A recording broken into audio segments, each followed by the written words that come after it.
Hello and good morning students. स्वागत है आप सभी का आज के एक नए और एक फ्रेश लेक्चर वीडियो में। बात हम लोग अगर करें क्लास 10th के बोर्ड एग्ज़ाम की, तो देखो आपका जो साइंस का पेपर होगा वो दो पार्ट्स में डिवाइडेड होगा, राइट। आपके साइंस पेपर की हम लोग अगर बात करेंगे, ये दो पार्ट्स पे आने वाला है। एक तो आपका थ्योरी सेक्शन होगा, ठीक है, जिसमें क्वेश्चन एंड आंसर आएंगे, आपको क्वेश्चन दिया जाएगा और उसका आपको आंसर राइट करना होगा, राइट। और एक जो सेक्शन होता है वो एमसीक्यू का होता है, सारे चैप्टर से मिला करके कुछ एमसीक्यूज पूछे जाते हैं। तो ये जो एमसीक्यू वाला सेक्शन है उसी को हम लोग टारगेट करने वाले हैं। आप मेरे साथ बने रहेंगे तो आप एमसीक्यू सेक्शन को अच्छे से टारगेट कर पाएंगे, राइट। जैसे अगर मैं बात करूं, जैसे आप यहाँ पर देखिए आपका ये जो सिलेबस है, जैसे ये एनसीईआरटी का सिलेबस गिवन है यहाँ पर, और मोर और लेस सारे बोर्ड्स में यही सिलेबस होता है, ठीक है। कुछ क्वेश्चंस का जो लेवल होता है वो हाई हो जाता है, बट क्वेश्चन लगभग ये चैप्टर सेम ही होते हैं। अब देखो चैप्टर 1 आपका है केमिकल रिएक्शन एंड इक्वेशन, ठीक है। Chapter 2 acid base and salt, chapter 3 है मेटल एंड नॉन मेटल, और ऐसे करके एंड सो ऑन आपके 13 चैप्टर्स टोटल यहाँ पर दिए हुए हैं, राइट। इन्हीं सारे चैप्टर्स में से कुछ एमसीक्यूज बन जाते हैं। मैं इन सारे चैप्टर्स में से जितने भी पॉसिबल एमसीक्यूज हो सकते हैं वो सारे एमसीक्यूज यहाँ पर लेके आऊँगा और वो मैं आपको डिटेल तरीके से कराने वाला हूँ, राइट। क्वेश्चन होगा, उसके 4 ऑप्शन होंगे, आपको देख के मार्क करना है। उसके बाद मैं करेक्ट आंसर बताऊंगा और उसको मैं थोड़ा बहुत क्या करूंगा, डिटेल में एक्सप्लेन कर दूंगा। That's it. चलो फिर स्टार्ट करते हैं। आज का जो फर्स्ट चैप्टर है हमारा केमिकल रिएक्शन एंड इक्वेशन। देखते हैं इसे क्या क्या क्वेश्चंस आपके बोर्ड एग्जाम के लिए रिलेवेंट हैं और इंपॉर्टेंट हैं और बन सकते हैं, ठीक है। सबसे पहले बेसिक्स एंड डेफिनेशन से क्वेश्चन होंगे, मतलब कि बहुत बेसिक क्वेश्चन होगा और डेफिनेशन वगैरह से क्वेश्चन होगा। देखते हैं जरा फर्स्ट क्वेश्चन हमारा, देखो क्या है, कह रहा है कि which of the following is a chemical change. इन चारों में से कौन है जो केमिकल चेंज है। ऑप्शन है melting of ice, dissolving of sugar in water, burning of paper, or cutting of a metal sheet. देखो इस क्वेश्चन का जो सही आंसर है वो है C, burning of paper. Burning of paper is chemical change. ये केमिकल चेंज है। देखो केमिकल चेंज वो चेंज होता है जो एक इरिवर्सिबल प्रोसेस हो। अगर एक बार वो चेंज हो गया तो वापस उसको दोबारा उसके पुराने वाले फॉर्म में लेके जाना इम्पॉसिबल होता है, ठीक है। तो अगर आप एक पेपर को बर्न कर देते हो तो वापस उसको एक नया पेपर बनाना बिल्कुल नहीं पॉसिबल है। तो यही एक केमिकल चेंज है। बाकी आप तीनों में अगर देखोगे, मेल्टिंग ऑफ आइस, आइस अगर मेल्ट हो गया, वाटर बन गया, तो फिर से आप उसको फ्रीजर में रख दो, फिर से वो आइस बन जाएगा, not a big deal. Dissolving of sugar in water, अगर आप शुगर को वाटर में डिसॉल्व करते हो तो बहुत सारे ऐसे प्रोसेसेस हैं जिससे आप शुगर को वापस जो है कि प्राप्त कर सकते हो और वाटर को अलग कर सकते हो। Cutting of a metal sheet, metal sheet को अगर आपने कट कर दिया, लेट से अगर लोहे वगैरह को आपने कट कर दिया तो आप उसको वेल्डिंग करके जोड़ सकते हो। तो केमिकल चेंज वो सब नहीं हुआ, लेकिन ऑप्शन नंबर सी जो है वो एक क्या है, केमिकल चेंज है। तो इसका जो सही आंसर हो जाएगा वो हो जाएगा option number C. Next question हमारे पास देखो क्या है, क्वेश्चन नंबर 2 कह रहा है कि what is the substance called that undergoes change in a chemical reaction. वो कौन सा सब्सटेंस होता है जो केमिकल रिएक्शन में चेंज होता है। ऑप्शन है कैटलिस्ट, रिएक्टेंट, प्रोडक्ट या फिर इनहिबिटर। इसका जो सही आंसर होगा वो होगा रिएक्टेंट, राइट। देखो केमिकल रिएक्शन में वो रिएक्टेंट ही होता है जो अपनी आइडेंटिटी पूरी तरीके से खो देता है और फिर एक प्रोडक्ट का फॉर्मेशन करता है। जैसे आप सभी को पता होगा, लेट से हमारे पास दो रिएक्टेंट है R1 और R2, ये मिल करके एक प्रोडक्ट का फॉर्मेशन करते हैं। तो जब प्रोडक्ट फॉर्म हो जाएगा तो ये रिएक्टेंट इस प्रोडक्ट में कहीं से भी अपनी आइडेंटिटी को शो नहीं कर पा रहे होंगे, राइट। ये पूरी तरीके से चेंज हो गए रहते हैं। तो एक रिएक्शन में कौन चेंज होता है, तो वो है रिएक्टेंट, राइट। नेक्स्ट क्वेश्चन हमारे पास question number 3, in a balance chemical equation what must remain equal on both sides. अगर एक बैलेंस केमिकल इक्वेशन आप लिख रहे हो तो दोनों साइड में क्या इक्वल होना चाहिए। ऑप्शन हमारे पास number of molecules, number of atoms of each element, mass of only reactant या फिर मास ऑफ ओनली प्रोडक्ट। देखो इसका जो सही आंसर हो रहा है वो है option number B, number of atoms of each element, ठीक है। अगर आप एक बैलेंस केमिकल इक्वेशन लिखते हो तो दोनों साइड में एलिमेंट के जो एटम्स हैं वो बराबर होने चाहिए, राइट। यहाँ पर मॉलिक्यूल से कोई मतलब नहीं होता हमें, ठीक है। ओनली रिएक्टेंट को हम नहीं देखेंगे, ओनली प्रोडक्ट को भी नहीं देखेंगे, तो वैसे ही गलत हो गया, ठीक है। आपको देखना क्या है कि एलिमेंट्स का जो एटम है वो दोनों साइड में बराबर है कि नहीं, राइट। अभी बहुत सारे चलो एक बैलेंस केमिकल इक्वेशन में लिख के दिखा देता हूँ आपको। लेट से 2H2 प्लस O2 और यहाँ पर क्या 2H2O मान लो फॉर्म हो गया, राइट।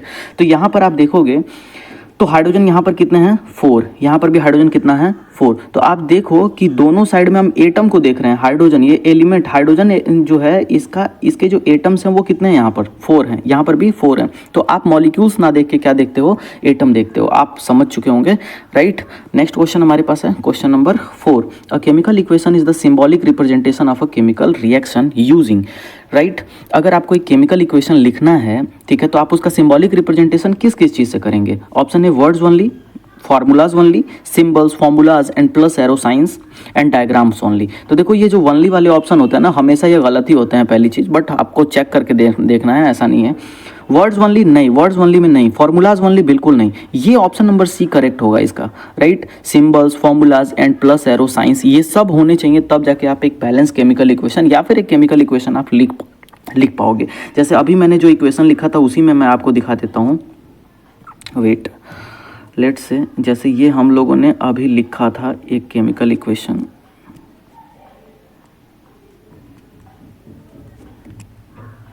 ठीक है। तो यहाँ पर आप देखोगे तो यहाँ क्या हो गया, फॉर्मूला हो गया, प्लस हो गया, फिर फॉर्मूला हो गया, एरो हो गया, फिर हमारा प्रोडक्ट में ये क्या हो गया, फॉर्मूला हो गया। तो ये सब चीज़ें आपके पास होनी चाहिए। वर्ड्स ओनली लिखेंगे तो हो जाएगा नहीं, फॉर्मूलाज ओनली लिखेंगे नहीं हो जाएगा, डायग्राम ओनली होगा तब भी नहीं होगा। ये सारी की सारी चीज़ें होनी चाहिए। सही आंसर जो होगा वो होगा option number C. Next question हमारे पास क्या है, देखो question number 5, the reaction 2H2 + O2 arrow 2H2O is an example of, ये किसका एग्जाम्पल है। ऑप्शन है हमारे पास decomposition reaction, double displacement, combination या फिर डिस्प्लेसमेंट रिएक्शन।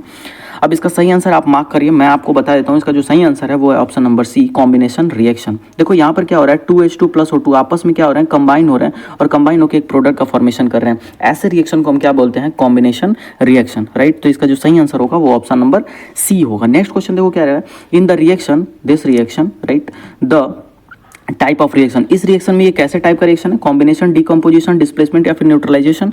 देखो ये जो टाइप है रिएक्शन का, ये वाला, ये एक्चुअली में डिकम्पोजिशन रिएक्शन है। ऑप्शन नंबर बी इसका करेक्ट हो जाएगा, डिकम्पोजिशन। देखो कैसे होता है डिकम्पोजिशन रिएक्शन, किस रिएक्शन को बोलते हैं, जहाँ पर एक कोई कॉम्प्लेक्स कंपाउंड ठीक करके, जैसे यहाँ पर देखो 2H2O2, ये कॉम्प्लेक्स कंपाउंड टूट करके छोटे छोटे सिंपल कंपाउंड्स में जो है कि क्या कर देता है, बिखर जाता है। इस तरीके के रिएक्शन को हम कहते हैं डिकम्पोजिशन रिएक्शन। तो ये साफ साफ ऊपर देखने को मिल रहा है, इस रिएक्शन में क्या हो रहा है, डिकम्पोजिशन हो रहा है। इसका ऑप्शन नंबर क्या हो जाएगा, बी करेक्ट हो जाएगा, राइट।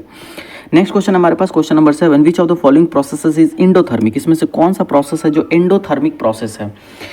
ऑप्शन ए हमारे पास burning of wood, respiration, photosynthesis या फिर reaction of water with quicklime. देखो एंडोथर्मिक एक ऐसा एंडोथर्मिक प्रोसेस ऐसा प्रोसेस होता है जिसमें उस रिएक्शन को प्रोसीड होने के लिए आपको खुद हीट देनी पड़ती है, राइट।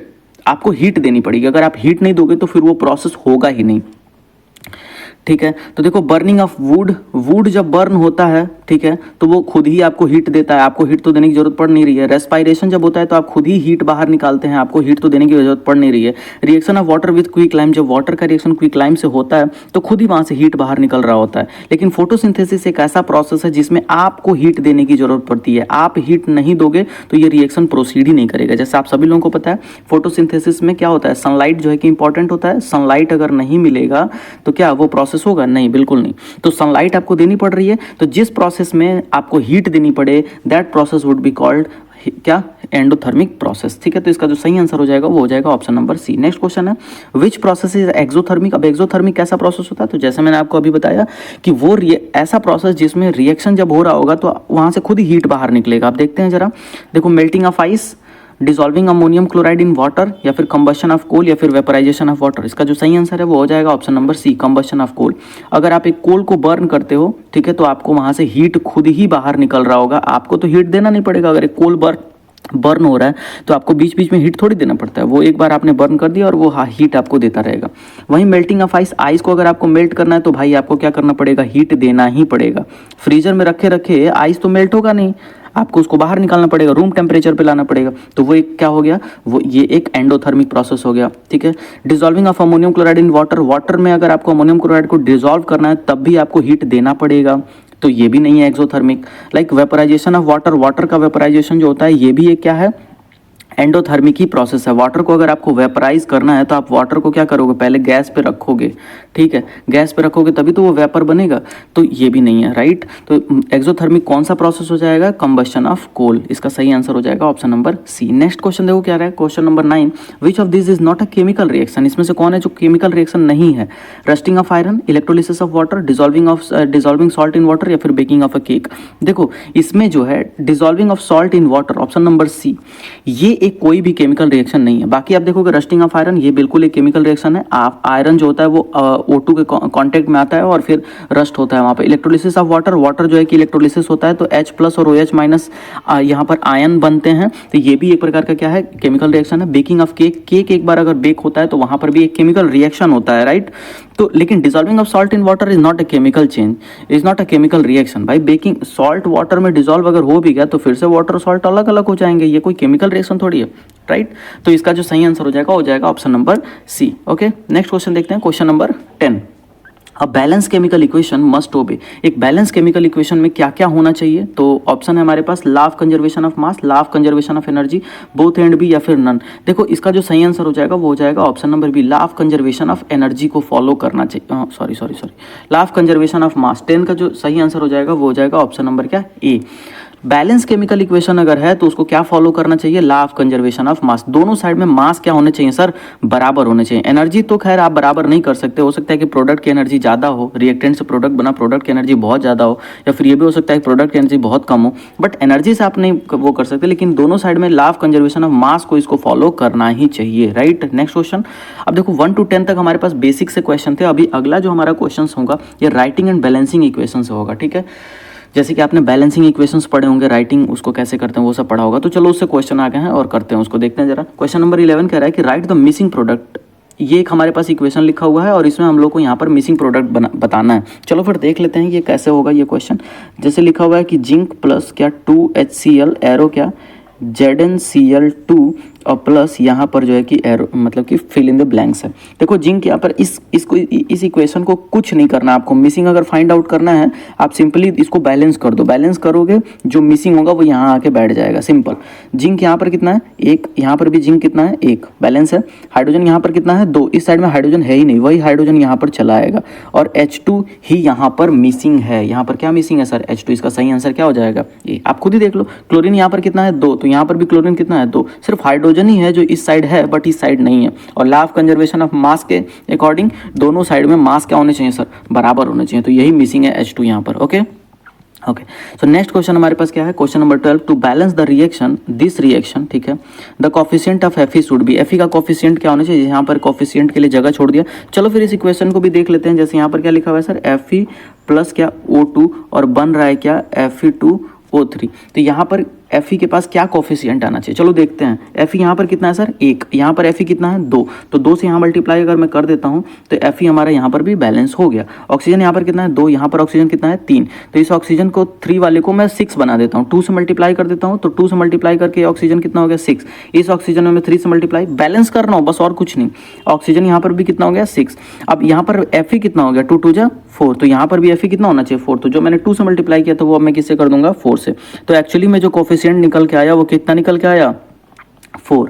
तो Fe का जो कोफिशिएंट निकल के आया वो कितना निकल के आया, 4। तो इसका जो सही आंसर हो जाएगा वो हो जाएगा क्या, 4। तो option number D would be the correct answer for coefficient of Fe, right. Next question देखते हैं, क्वेश्चन नंबर क्या, फिर 13। In the equation Ca + 2H2O like this equation which state symbol are correct. इसमें आपको ये बताना है कि कौन किसके स्टेट के साथ सिंबल करेक्टली लिखा हुआ है। चलो देखते हैं। ऑप्शन नंबर ए, कैल्शियम सॉलिड स्टेट, सही बात है। H2O लिक्विड स्टेट, बिल्कुल सही बात है। COH का होल्ट एक्वस स्टेट, बिल्कुल सही बात है। और H2 गैसियस स्टेट, बिल्कुल सही बात है। तो पहला ऑप्शन ही यहाँ पर क्या हो रहा है, करेक्ट हो रहा है, ठीक है। आपको ये बताना था कि कौन अपने स्टेट के साथ करेक्टली लिखा हुआ है। तो देखो कैल्शियम जो होता है वो सॉलिड स्टेट में होता है, बिल्कुल सही बात है। H2O जो होता है पानी, वो हमेशा लिक्विड स्टेट में होता है, ये भी सही लिखा है। COH का होल्ट वाइस, ये एक्वस सोल्यूशन का स्टेट है, वो भी सही है। और H2 यहाँ पर क्या है, गैसियस स्टेट में, तो ये भी बिल्कुल क्या है, सही है। बाकी आप तीनों देख लोगे तो ये कहीं ना कुछ तो गलतियां इसमें होंगी। चलो देख लेते हैं। कैल्शियम लिक्विड स्टेट तो गलत हो गया, कैल्शियम सॉलिड ठीक है। H2O को गैसियस स्टेट में कह रहा है तो ये तो गलत हो गया। होता है H2O गैसियस स्टेट में, ऐसा नहीं है नहीं होता है, बट इस रिएक्शन के लिए नहीं होता है। कैल्शियम गैसियस स्टेट, तो यहीं पे ये क्या हो गया, गलत हो गया। तो इसका जो सही आंसर हो जाएगा वो हो जाएगा ऑप्शन नंबर क्या, ए। नेक्स्ट क्वेश्चन देखते हैं, क्वेश्चन नंबर क्या, 14। कह रहा है कि which of the following is the correct balance form. अब इस इक्वेशन को आपको बैलेंस करना है और फिर आपको सारे कोफिशिएंट को जो है कि बताने हैं, राइट। चलो देख लेते हैं जरा एक बार।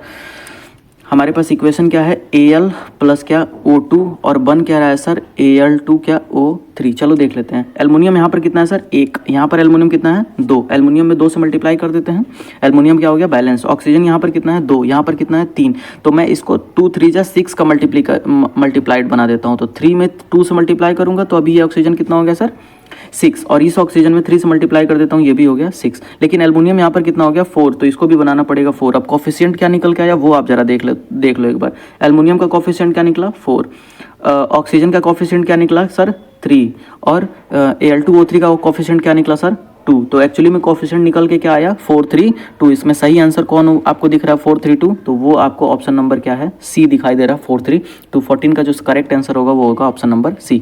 नेक्स्ट क्वेश्चन देखते हैं, क्वेश्चन नंबर क्या 15। Which method is commonly use to balance chemical equation by inspection. सिर्फ इंस्पेक्शन करने से ही आप कैसे बता सकते हो कि इक्वेशन बैलेंस है कि नहीं, कौन से मेथड से।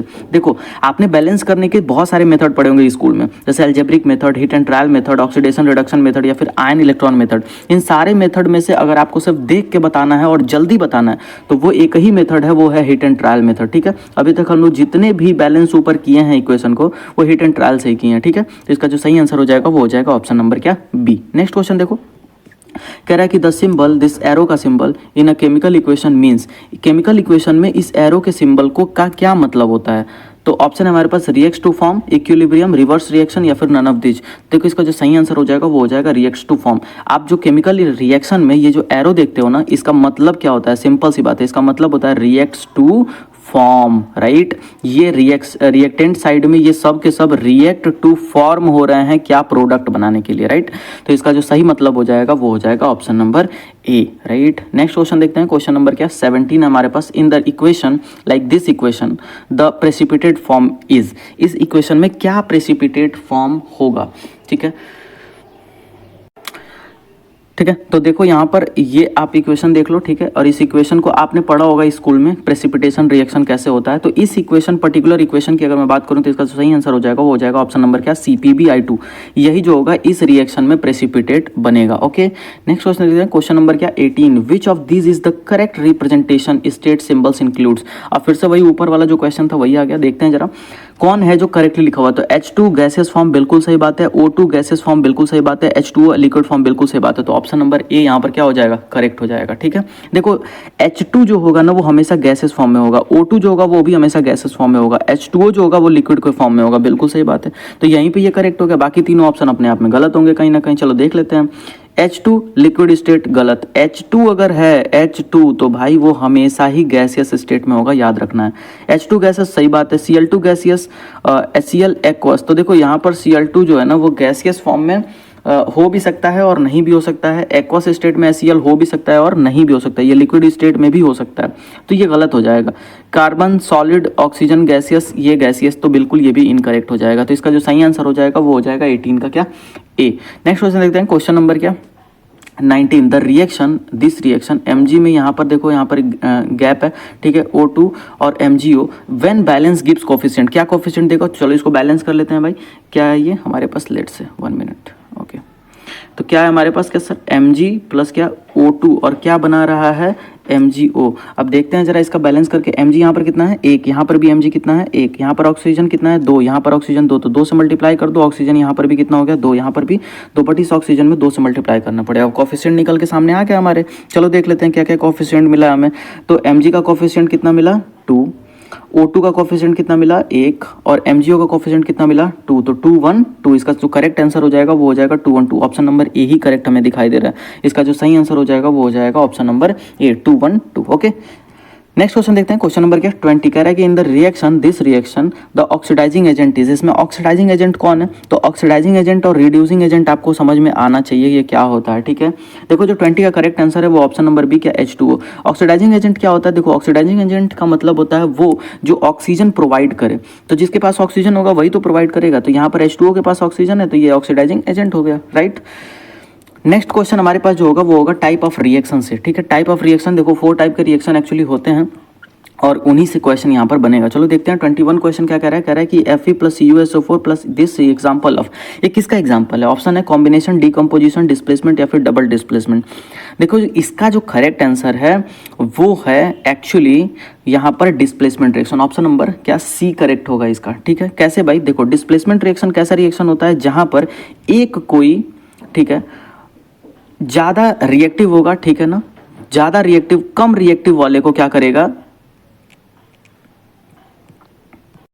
ओके सो एक जो होगा वो क्या होगा, हाईली रिएक्टिव होगा एलिमेंट, ठीक है, हाईली रिएक्टिव एलिमेंट होगा, और वो हाईली रिएक्टिव एलिमेंट अपने से लो रिएक्टिव एलिमेंट को क्या करेगा, उसकी जगह से हटा करके और उसकी जगह ले लेता है, ठीक है, उसको क्या करता है, डिस्प्लेस कर देता है। यही रिएक्शन कहलाता है क्या, डिस्प्लेसमेंट रिएक्शन। अब इस रिएक्शन में जरा देखते हैं तो Fe और CuSO4, CuSO4, SO4 के पास अभी कौन है, Cu है, लेकिन अभी आप इधर देखोगे तो SO4 के पास कौन आ गया, Fe। इस Fe ने इस Cu को क्या कर दिया, उसकी जगह से हटा करके और उसका जगह ले लिया। एक्चुअली में Fe क्या है, वो हाईली रिएक्टिव एलिमेंट है Cu के कंपेयर में, तो वो Cu को क्या करेगा, वहां से बाहर निकाल देगा और खुद उसकी जगह ले लेगा। इस तरीके के रिएक्शन को कहते हैं डिस्प्लेसमेंट रिएक्शन। ओके, तो इसका जो करेक्ट आंसर है वो ऑप्शन नंबर क्या, सी। नेक्स्ट क्वेश्चन देखते हैं, क्वेश्चन नंबर क्या 22, Na2SO4 प्लस BaCl2 और arrow Ba is which type of reaction, ये किसका है, डिस्प्लेसमेंट, कॉम्बिनेशन, न्यूट्रलाइजेशन या फिर डबल डिस्प्लेसमेंट।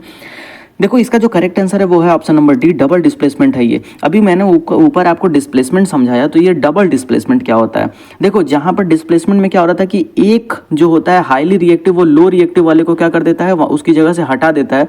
बट इसमें क्या होता है कि दोनों एक दूसरे का एक्सचेंज होता है, ठीक है ना, आयन एक्सचेंज कर देते हैं एक दूसरे का, राइट। जैसे इसमें क्या होगा कि एक अगर दूसरे की जगह लेगा तो दूसरा जाके पहले की जगह ले लेता है, समझ में आ रही है बात। जैसे इस रिएक्शन में ही आप देख लो, यहाँ पर देखो क्या हो रहा है, Na2SO4, SO4 के पास अभी कौन है, Na2, बट यहाँ पर आप देखोगे तो SO4 के पास कौन आ गया, Ba। तो Ba ने किसकी जगह ले ली, Na की, और Na ने किसकी जगह ले ली, Ba की। Na किसके पास चला गया, अब Cl2 के पास पहले Ba था, अब Cl2 के मतलब Cl के पास कौन आ गया, तो सर Na आ गया। तो एक्चुअली में एक दूसरे की ये जाकर के क्या कहते हैं, जगह ले लेते हैं। इस तरह के रिएक्शन को क्या कहते हैं, double displacement. Okay okay, next question है, क्वेश्चन नंबर क्या 23, कह रहा है कि 2KClO3 और यहाँ पर एक रिएक्शन है, किसका एग्जांपल है, कॉम्बिनेशन, डिकम्पोजिशन, वोल्टाइक या फिर डिस्प्लेसमेंट। अब देखो इसका जो करेक्ट आंसर है वो ऑप्शन नंबर क्या, बी, डिकम्पोजिशन रिएक्शन है। ऊपर मैंने आपको बताया कि एक ही कोई कॉम्प्लेक्स कंपाउंड जब टूट करके छोटे छोटे बहुत ढेर सारे कंपाउंड्स या फिर एलिमेंट्स में बिखर जाता है, ऐसे रिएक्शन को हम लोग क्या कहते हैं, डिकम्पोजिशन रिएक्शन कहते हैं। तो डिकम्पोजिशन रिएक्शन का ये एग्जांपल है। ओके, नेक्स्ट क्वेश्चन है, क्वेश्चन नंबर क्या 24, कह रहे हैं कि the reaction CaO plus CO2 arrow CaCO3 is, कैसा एग्जांपल है ये, डिकम्पोजिशन, कॉम्बिनेशन, डिस्प्लेसमेंट या फिर रेडॉक्स, ये कैसा रिएक्शन है सर। तो देखो इसका जो करेक्ट आंसर है वो है, अभी मैंने आपको ऊपर भी बता दिया, ये कॉम्बिनेशन रिएक्शन है। क्या है ये सर, कॉम्बिनेशन रिएक्शन है। अब देखो ये कॉम्बिनेशन कैसा है, देखो यहाँ पर CaO प्लस CO2 आपस में क्या हो रहे हैं, कंबाइन हो करके और एक CaCO3 नाम का प्रोडक्ट जो है कि यहाँ पर क्या कर रहे हैं, बना रहे हैं। तो ये कैसा रिएक्शन हुआ, ये एक combination reaction. Okay, next question देखते हैं, क्वेश्चन नंबर क्या 25, in an oxidation reaction what happens, एक ऑक्सीडेशन रिएक्शन में क्या होता है, loss of electron, gain of hydrogen, removal of oxygen. देखो आप इसको पॉज करो और इसको समझो और देखो क्या होगा इसका करेक्ट आंसर, ठीक है। देखो जो ऑक्सीडेशन रिएक्शन होता है उसमें आपको बता देता हूँ, ऑक्सीडेशन रिएक्शन वो रिएक्शन होता है, इसमें क्या होता है, एडिशन ऑफ ऑक्सीजन होता है, ठीक है। एडिशन ऑफ ऑक्सीजन को हम क्या कहते हैं, ऑक्सीडेशन। और रिडक्शन में क्या होता है कि रिमूवल ऑफ ऑक्सीजन। बहुत सिंपल सी बात है, क्या, रिमूवल ऑफ ऑक्सीजन। वहीं ऑक्सीडेशन को अगर हम हाइड्रोजन के केस में देखेंगे तो यहाँ पर एडिशन ऑफ ऑक्सीजन होता है, तो यहाँ पर रिमूवल ऑफ हाइड्रोजन होने लगेगा, सिंपल। रिमूवल ऑफ क्या, रिमूवल ऑफ हाइड्रोजन होने लगेगा, सिंपल। और यहाँ पर रिडक्शन की अगर बात करोगे तो यहाँ पर क्या होने लगेगा, addition of oxygen, addition of hydrogen होने लगेगा। मतलब हाइड्रोजन के केस में आपको सिंपल क्या कर देना है, उल्टा कर देना है कॉन्सेप्ट को। यही है ऑक्सीडेशन और रिडक्शन का कॉन्सेप्ट एक्चुअली में। तो ऑक्सीडेशन रिएक्शन में क्या होता है, जैसे मैंने आपको अभी बता दिया, यहाँ पर क्या होता है, लॉस ऑफ इलेक्ट्रॉन होगा। जैसे मैंने अभी बताया ना, रिमूवल ऑफ हाइड्रोजन। हाइड्रोजन इस क्या है, हाइड्रोजन एक प्रकार का इलेक्ट्रॉन ही तो है। तो अगर हाइड्रोजन का रिमूवल हो रहा है मतलब वहां पर लॉस ऑफ हाइड्रोजन ही तो हो रहा है, लॉस ऑफ इलेक्ट्रॉन ही तो हो रहा है। इसका जो करेक्ट आंसर हो जाएगा वो हो जाएगा ऑप्शन नंबर क्या, A. Okay okay, so 26 question देखते हैं जरा। 26 क्वेश्चन कह रहा है कि in reduction the process involves, reduction में क्या प्रोसेस होता है, तो addition of oxygen, loss of hydrogen, gain of hydrogen या फिर लॉस ऑफ इलेक्ट्रॉन, ठीक है। तो इस तरीके से आप बता सकते हो कि 26 में जो करेक्ट आंसर है वो है क्या, option number C, gain of hydrogen. Okay, next question देखते हैं, क्वेश्चन नंबर क्या 27 कह रहा है कि which of the following is an example of displacement reaction. इसमें से कौन है जो डिस्प्लेसमेंट रिएक्शन का एग्जांपल है। ऑप्शन देख लेते हैं, जिंक प्लस CuSO4 ZnSO4 और Cu। तो यही दिख रहा है हमें, क्योंकि देखो यहाँ पर SO4 के पास कौन था पहले, Cu, और जिंक ने क्या कर दिया, Cu को डिस्प्लेस कर दिया और उसकी जगह ले लिया और Cu को बाहर कर दिया। यही तो है एक्चुअली डिस्प्लेसमेंट रिएक्शन। तो इसका जो करेक्ट आंसर हो जाएगा वो हो जाएगा ऑप्शन नंबर ए। बाकी सब तीनों के तीनों ऑप्शन नहीं होंगे। तो देख लेते हैं जरा, H2O2 H2O बना रहा है भाई, ये तो कॉम्बिनेशन रिएक्शन हो गया, तो ये डिस्प्लेसमेंट तो है नहीं। H2 और O2 कंबाइन होकर H2O बना रहा है। ये है CaCO3 और CaO प्लस CO2। तो देखो CaCO3 क्या हो रहा है सर, ये डिकम्पोज हो रहा है, तो एक्चुअली में डिकम्पोजिशन रिएक्शन हो जाएगा। डिकम्पोज होकर के दो छोटे छोटे कॉम्प्लेक्स कंपाउंड में टूट गया, HCl और NaOH, NaCl और H2O। तो ये तो आपका हो गया क्या सर, ये एक्चुअली में न्यूट्रलाइजेशन रिएक्शन हो गया। मैंने आपको बताया एसिड और बेस मिलते हैं तो ये न्यूट्रलाइजेशन, इसके नीचे ही आ गया। ये देखो which of the following is example of neutralisation reaction. तो कौन न्यूट्रलाइजेशन रिएक्शन है, तो मैं आपको बता देता हूँ न्यूट्रलाइजेशन रिएक्शन क्या होता है सर। एसिड और प्लस बेस आपस में जब मिलते हैं तो वो एक्चुअली में क्या बनाते हैं सर, सॉल्ट और प्लस क्या, वाटर बनाते हैं। ठीक है, इस तरीके का रिएक्शन जो होता है यही क्या कहलाता है, न्यूट्रलाइजेशन रिएक्शन होता है। अब देखो तो यहाँ पर पहले ही रिएक्शन में HCl क्या एक एसिड है, NaOH क्या एक बेस है, NaCl क्या एक सॉल्ट है और वाटर। तो यहाँ पर यही रिएक्शन हमको क्या कहने को मिल रहा है, न्यूट्रलाइजेशन रिएक्शन। तो ऑप्शन नंबर ए करेक्ट हो जाएगा। ठीक है, क्वेश्चन नंबर क्या 29, विच of the following is an example of double displacement. अब देखो यहाँ पर क्या ABCD AD और CB। तो ADCB, ये देखो A C को रिप्लेस कर रहा है और C A को रिप्लेस कर रहा है, सिंपल। तो ये क्या हो गया, हमारा डबल डिस्प्लेसमेंट का रिएक्शन होगा। ओके, नेक्स्ट क्वेश्चन देखते हैं, क्वेश्चन नंबर क्या 30। क्वेश्चन नंबर 30 देखो क्या कह रहा है कि 2AgNO3 Na2SO4, और यहाँ पर ये इस तरीके किस टाइप का रिएक्शन है ये हमको बताना है। न्यूट्रलाइजेशन, डिस्प्लेसमेंट, डबल डिस्प्लेसमेंट या फिर डिकम्पोजिशन। देखो आप तो आप देख के बता सकते हो कि ये एक प्रकार का क्या है, डबल डिस्प्लेसमेंट रिएक्शन है। Ag किसको डिस्प्लेस कर रहा है, Na को, और Na किसको डिस्प्लेस कर रहा है, Ag को, सिंपल। यहाँ प्रोडक्ट साइड में आप देख सकते हो। तो इसका जो करेक्ट आंसर हो जाएगा वो हो जाएगा ऑप्शन नंबर क्या C। नेक्स्ट क्वेश्चन देखते हैं, क्वेश्चन नंबर क्या 31 कह रहा है कि which of this is a redox reaction. Redox reaction कौन होगा, तो रेडॉक्स रिएक्शन वो रिएक्शन होता है जहाँ पर ऑक्सीडेशन और रिडक्शन ये दोनों एक साथ हो रहा हो, उसे हम क्या कहते हैं, रेडॉक्स रिएक्शन कहते हैं। तो इसमें से कौन सा ऑप्शन करेक्ट हो जाएगा वो देख लेते हैं जरा। इन चारों ऑप्शन को आप देखो और देखो कि कहाँ पर ऑक्सीडेशन और रिडक्शन दोनों एक साथ हो रहा है। ठीक है, तो 31 का जो करेक्ट आंसर है वो ऑप्शन नंबर क्या है, C है। ठीक है, ये जो ऑप्शन है C, इसमें ऑक्सीडेशन और रिडक्शन यानी कि गेन ऑफ इलेक्ट्रॉन, ठीक है, गेन ऑफ इलेक्ट्रॉन और लॉस ऑफ इलेक्ट्रॉन ये दोनों एक साथ ही हो रहा है, राइट। तो इस तरीके के मतलब कि एग्जाम्पल अगर आपको दिखें तो आप इसको क्या मान सकते हैं, ये एक रिडॉक्स रिएक्शन है, राइट। नेक्स्ट क्वेश्चन देखते हैं, क्वेश्चन नंबर क्या 32 कह रहा है कि in the reaction like this reaction iron is, क्या आयरन क्या है, ऑक्सीडाइज, रिड्यूस, नीदर या फिर कैटालिस्ट। इसमें से क्या करेक्ट होगा, तो देखो 32 का जो करेक्ट आंसर है वो ऑप्शन नंबर क्या ए, ये ऑक्सीडाइज है। आपको मैंने बता दिया ऑक्सीडेशन और रिडक्शन में क्या क्या होता है। ठीक है, ऑक्सीडेशन और रिडक्शन मैंने आपको अच्छे से समझा दिया, गेन ऑफ क्या एडिशन ऑफ ऑक्सीजन, ठीक है ना, एडिशन ऑफ ऑक्सीजन और लॉस ऑफ हाइड्रोजन। और लॉस ऑफ हाइड्रोजन हो रहा है मतलब लॉस ऑफ इलेक्ट्रॉन हो रहा है। आप इसको देखो कि कहाँ ये फिट हो रहा है, अगर ये फिट हो रहा है तो फिर ये, और इसका जो करेक्ट आंसर है वो मैं आपको बता दे रहा हूँ, क्या ये हो रहा है, ऑक्सीडाइज हो रहा है। ठीक है, नेक्स्ट क्वेश्चन देखते हैं, क्वेश्चन नंबर क्या 33 कह रहा है कि in the same reaction like this reaction chlorine is, chlorine क्या हो रहा है सर, तो ऑक्सीडाइज हो रहा है, रिड्यूस हो रहा है, नीदर हो रहा है, फिर कैटालिस्ट हो रहा है। फिर से आप उसी पैमाने पे इसको चेक करिए, इसका जो करेक्ट आंसर है वो ऑप्शन नंबर क्या है, बी है, रिड्यूस हो रहा है एक्चुअली में। ठीक है, ओके, सो नेक्स्ट क्वेश्चन देखते हैं, क्वेश्चन नंबर क्या 34 कह रहा है कि which of the following is not redox reaction. इसमें से कौन रेडॉक्स रिएक्शन नहीं है, आपको ये बताना है। तो रेडॉक्स रिएक्शन कौन नहीं है, तो इन चारों ऑप्शन को आप देखो, समझो और फिर बताओ कि कौन सा है जो रेडॉक्स रिएक्शन नहीं है। 34 का जो करेक्ट आंसर है वो ऑप्शन नंबर क्या है, सी है। ये एक रेडॉक्स रिएक्शन नहीं है, बाकी सब के सब क्या है, रेडॉक्स रिएक्शन है, जहाँ पर गेन और लॉस हो रहा है इलेक्ट्रॉन का, बट इसमें ऐसा नहीं हो रहा है। 34 का जो करेक्ट आंसर है वो ऑप्शन नंबर सी है। नेक्स्ट क्वेश्चन है, क्वेश्चन नंबर क्या 35 कह रहा है कि decomposition of water bye electricity, मतलब कि decomposition of water bye electricity, electricity से डीकम्पोजिशन अगर होता है वाटर का तो वो किस टाइप का रिएक्शन माना जाएगा, रेडॉक्स रिएक्शन और डिस्प्लेसमेंट रिएक्शन और न्यूट्रलाइजेशन रिएक्शन या फिर डबल डिस्प्लेसमेंट रिएक्शन, कैसा होगा। तो देखो इसको तो मैं कहूँगा कि ये क्या है, एक रेडॉक्स रिएक्शन है। कैसे भाई, देखो जब इलेक्ट्रिसिटी से वाटर को डिकम्पोज करते हैं तो वो किस में टूटता है, H प्लस और क्या OH माइनस में। H प्लस टूट रहा है तो यहाँ पर हाइड्रोजन के ऊपर प्लस चार्ज, यानी कि यहाँ पर क्या हो रहा है सर, यहाँ पर हुआ है loss of electron.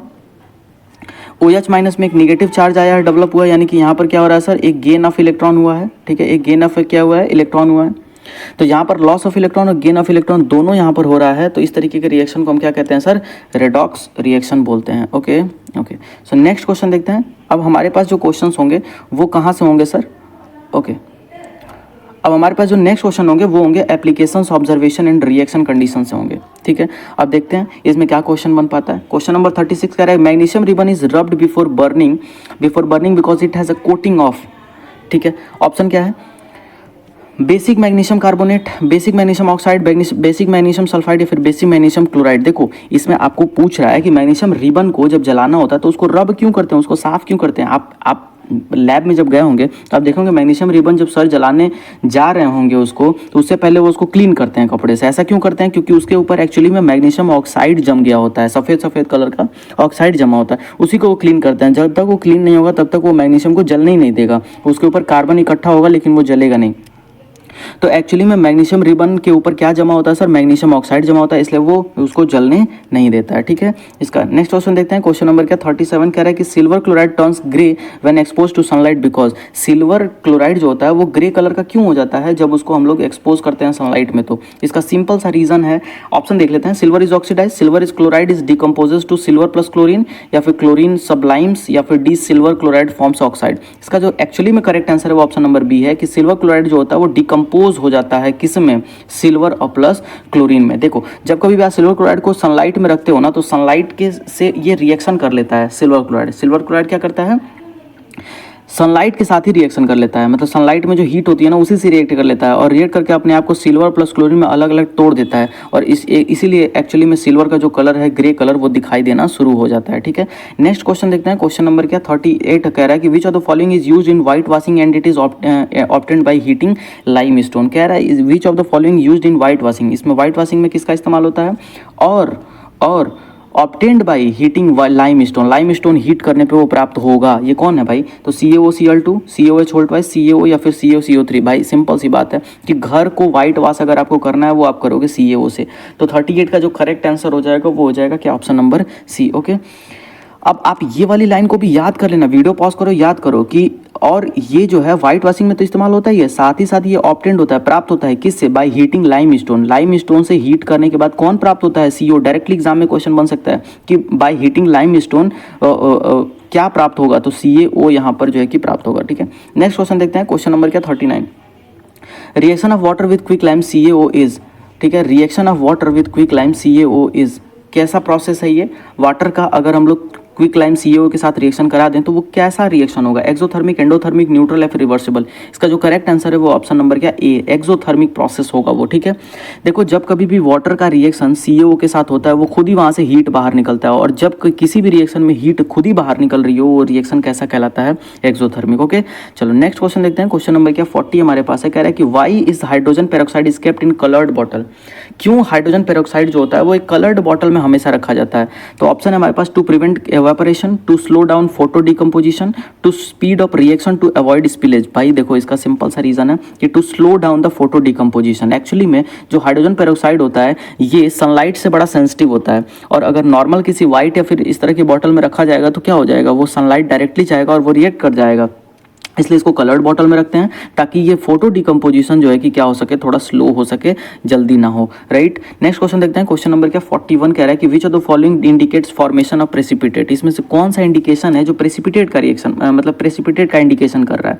Option number ए ही है वो। देखो जब कभी भी नीचे की तरफ एरो हो तो समझ लो कि वहाँ पर प्रेसिपिटेट का फॉर्मेशन हो। प्रेसिपिटेट का मतलब क्या, जो रिएक्शन मतलब कि जो सोल्यूशन में पूरी तरीके से क्या हो, घुले नहीं और वो नीचे जा करके सोल्यूशन में बैठ जाए, उसी को कहते हैं प्रेसिपिटेट।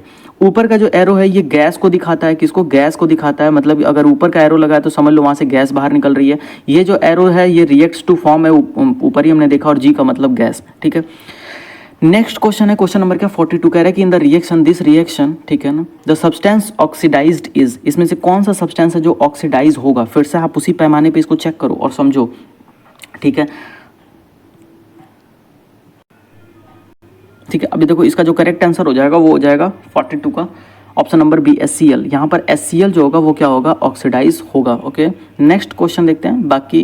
ठीक है, 43 कह रहा है कि when ferrous sulphate FeSO4 is heated it gives. अगर FeSO4 को हम हीट करते हैं तो क्या क्या देगा। ऑप्शन ये हमारे पास, चारों ऑप्शन को देखो और समझो। देखो इसका जो करेक्ट आंसर है वो है ऑप्शन नंबर ए, Fe2O3, SO2 और SO3। यहाँ पर SO2 और SO3 दोनों गैसेस बाहर निकलती हैं। राइट, तो 43 का जो करेक्ट आंसर है वो ऑप्शन नंबर क्या है, ये।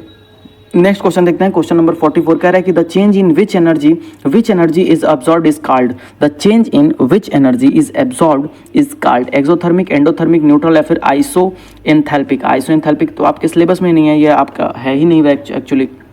देखो इसका जो करेक्ट आंसर है वो है ऑप्शन नंबर क्या है बी एंडोथर्मिक। देखो ऐसा चेंज जिसमें एनर्जी एब्जॉर्ब हो रही है, आपको एनर्जी देना पड़ रहा है उसको और वो एनर्जी एब्जॉर्ब कर ले रहा है, वो एंडोथर्मिक ही तो है। एक्सोथर्मिक में क्या होता है, खुद ही वहां से हीट बाहर निकल रहा होता है, राइट। तो इसका जो करेक्ट आंसर होगा वो हो जाएगा ऑप्शन नंबर क्या बी। नेक्स्ट क्वेश्चन देखते हैं, क्वेश्चन नंबर क्या 45 करें कि the process by which metals are gradually eaten up by chemicals or air is called rancidity, oxidation, corrosion या फिर इरोजन। देखो भाई जहां पर भी आपका मेटल है जो ग्रेजुअली ईट कर रहा है, एयर उसको खा रहा है, वो एक्चुअली में क्या है, कोरोजन है। वहां पर जंग लगा हुआ है, जंग समझते हो, जंग, ठीक है। तो जंग लगा हुआ है, कोरोजन हो रहा है वहां पर। तो 45 का करेक्ट आंसर जो हो जाएगा ऑप्शन नंबर क्या सी। नेक्स्ट क्वेश्चन कह रहा है कि two antioxidants commonly use to prevent rancidity. Rancidity को प्रिवेंट करने के लिए दो एंटीऑक्सीडेंट्स जो कॉमनली यूज होते हैं वो कौन कौन है, BHA, BHT, NaCl, KCl, CaCO3। तो ये आप पढ़ लो। तो इसमें से कौन सा करेक्ट है, देखो 46 का जो करेक्ट आंसर है वो ऑप्शन नंबर क्या ए, BHA एंड BHT। आप इसको याद रखो कि एंटीऑक्सीडेंट ये कॉमनली यूज होते हैं प्रिवेंट करने के लिए क्या है, रेंसिडिटी।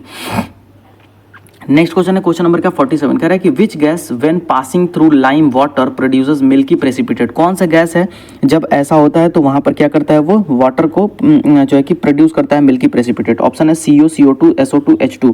इसका जो करेक्ट आंसर है वो ऑप्शन नंबर क्या बी, CO2। ये CO2 गैस ही है, जब इसको पास करते हैं लाइम वाटर से तो ये मिल्की प्रेसिपिटेट बनाता है, ठीक है। नेक्स्ट क्वेश्चन देखते हैं, क्वेश्चन नंबर क्या 48 कह रहा है कि which of the following statement is true. इसमें से कौन सा स्टेटमेंट ट्रू है ये आपको बताना है, ओके। तो देखो क्वेश्चन है हमारे पास, ऑप्शन है कि all chemical reaction are reversible. देखो सारे केमिकल रिएक्शन रिवर्सिबल होते हैं, गलत बात है। All physical changes are reversible, ये भी बात गलत है। Some chemical changes are reversible, ये बात तो सही है कि कुछ केमिकल चेंजेस जो होते हैं वो रिवर्सिबल होते हैं, बिल्कुल ठीक बात है। All physical changes change chemical nature, all physical changes change chemical nature, नहीं, ये भी गलत बात है। तो ऑप्शन नंबर जो 48 का करेक्ट होगा वो होगा ऑप्शन नंबर क्या सी, ओके। नेक्स्ट क्वेश्चन देखते हैं, क्वेश्चन नंबर क्या 49। In reaction like this reaction which is displaced. कौन डिस्प्लेस हुआ है भाई, तो देखो जो बाहर निकल गया वो डिस्प्लेस हो गया हो। जैसे आप प्रोडक्ट साइड में आओ, देखो बाहर कौन निकला, CU, यही तो डिस्प्लेस हुआ है। PB ने CU को क्या कर दिया सर, डिस्प्लेस कर दिया। डिस्प्लेस कौन हुआ है सर, CU। डिस्प्लेस किया किसने है सर, तो PB ने, ठीक है, ये आपको ध्यान रखना है।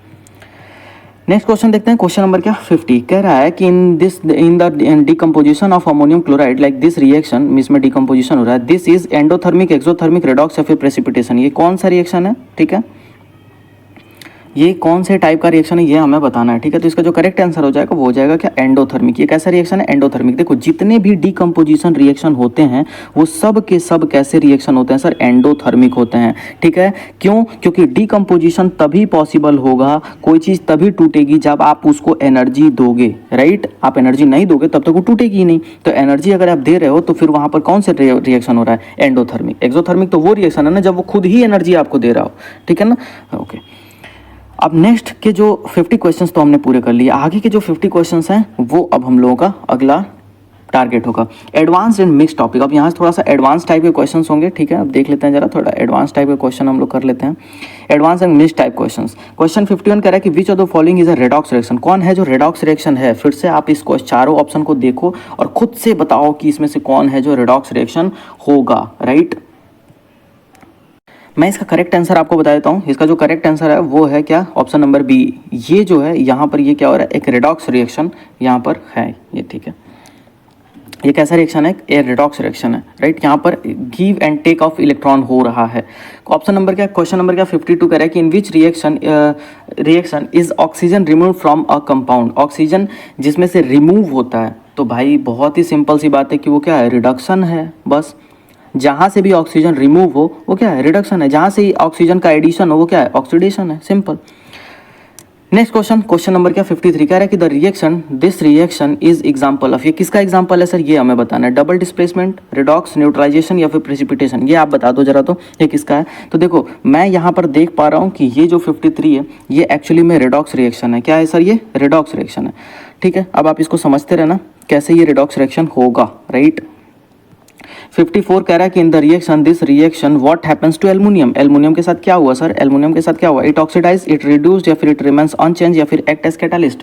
54 का जो करेक्ट आंसर हो जाएगा वो हो जाएगा option number A, it is oxidised. आप वीडियो को पॉज करो, पहले समझो, क्योंकि ये देखो ये कौन ऑक्सीडाइज हो रहा है, कौन रिड्यूस हो रहा है, ये आप थोड़ा सा एक टेक्निकल चीज़ है जिसको आप, मैंने आपको ऊपर कॉन्सेप्ट बता दिया, उससे आप इसको सॉल्व करते फिरो, ठीक है। और थोड़ा सा टाइम लो, तो इसमें जो करेक्ट आंसर हो जाएगा वो हो जाएगा it is oxidise. Okay, next question देखते हैं। क्वेश्चन नंबर क्या 55 कह रहा है कि the reaction this reaction is, कैसा रिएक्शन है सर? एक्सोथर्मिक, एंडोथर्मिक, डिस्प्लेसमेंट या फिर कॉम्बिनेशन? मैंने अभी आपको बताया कि ये पहले किस टाइप का रिएक्शन है, ये है आपका डीकम्पोजिशन। CaCO3 क्या हो रहा है सर? टूट रहा है छोटे छोटे बहुत सारे कंपाउंड्स में। तो ये एक प्रकार का पहले तो हो गया क्या, ये आपका हो गया डीकम्पोजिशन। और जब भी डीकम्पोजिशन रिएक्शन होगा वहाँ पर ये कैसा रिएक्शन होगा सर? एंडोथर्मिक होगा। तो 55 का जो करेक्ट हो जाएगा वो हो जाएगा ऑप्शन नंबर क्या, बी। ओके, नेक्स्ट क्वेश्चन देखते हैं। क्वेश्चन नंबर क्या 56। क्वेश्चन नंबर 56 हमारे पास देखो क्या कह रहा है कि which of the following would not help in balancing a chemical equation? कौन सा ऐसा इसमें है जो बैलेंसिंग इक्वेशन में हमारे काम ही नहीं आएगा? Changing subscript, changing coefficient, adjusting coefficient bye inspection, using algebraic method. 56 का जो करेक्ट आंसर है वो ऑप्शन नंबर क्या, ए ही है। चेंजिंग सबस्क्रिप्ट अगर आप चेंज कर रहे हो तो उससे आपको कोई भी मतलब कि जो है कि आपको सबस्क्रिप्ट तो पहले चेंज ही नहीं करने होते हैं, ठीक है। आपको सिर्फ और सिर्फ क्या कर सकते हो, आप जो है कि चेंजिंग कोफिशिएंट, आप कोफिशिएंट चेंज कर सकते हो बट आप सबस्क्रिप्ट चेंज ही नहीं कर सकते हो।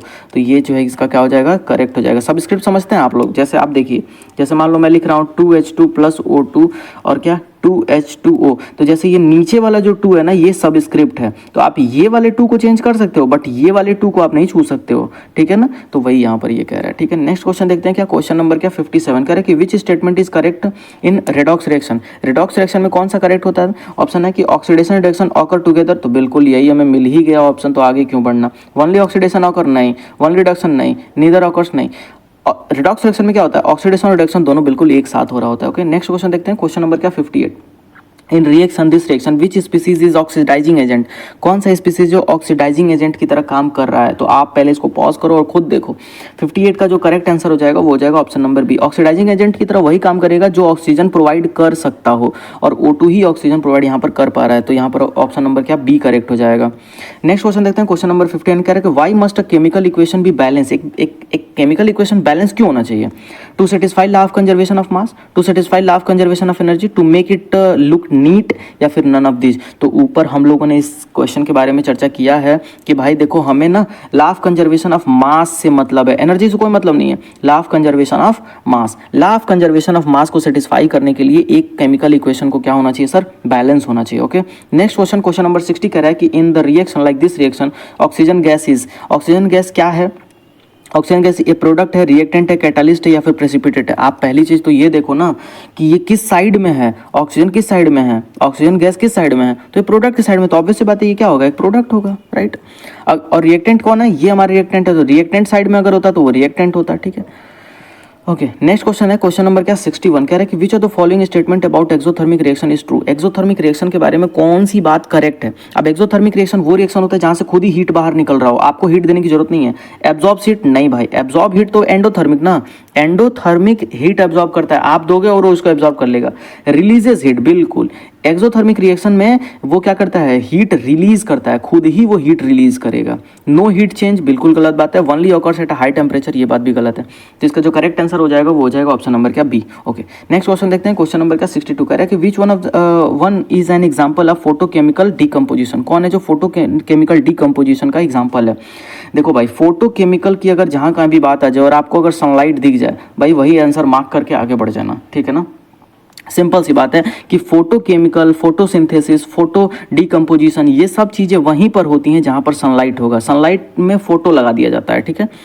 तो ये चीज़ आप ध्यान रखो कि जहाँ पर भी सनलाइट के प्रेजेंस में रिएक्शन हो रहा होगा वो एक्चुअली में फोटो डीकम्पोजिशन हो रहा है वहाँ पर, right.